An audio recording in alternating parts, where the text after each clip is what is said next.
இரவு 12 மணி. முழு கிராமமும் அமைதியில் மூழ்கியது.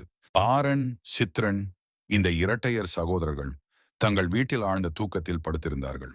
அப்பொழுது ஒரு மர்மமான மூதாட்டி, கையில் சிவப்பு பை, முகத்தில் விசித்திரமான சிரிப்பு, அவர்களுடைய வீட்டை நோக்கி மெதுவாக நடந்து வந்தாள். அவள் திடீரென கதவை பலமாக தட்டத் தொடங்கினாள்.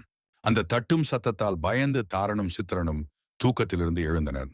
தாரன் தைரியமாக கதவை திறந்தான். ஆனால் வெளியில் யாரும் இல்லை. அவன் கதவை மூடப்போனதும் அவன் கண்கள் தூரத்தில் இருந்த பழைய வீட்டின் முன் நின்றது. அங்கே அந்த பேய் மாதிரி மூதாட்டி மாமிசம் தின்று கொண்டிருந்தாள். அவளின் பக்கத்தில் தாரனின் தம்பி சித்ரன், அவனும் மாமிசம் தின்று கொண்டிருந்தான். அவன் வாயிலிருந்து பயங்கரமான சத்தங்கள் வந்து கொண்டிருந்தன. தாரா அவனை காப்பாற்ற ஓடினான். ஆனால் மூதாட்டி திடீரென மறைந்து விட்டாள். சித்ரன் தரையில் விழுந்து மயங்கி விட்டான்.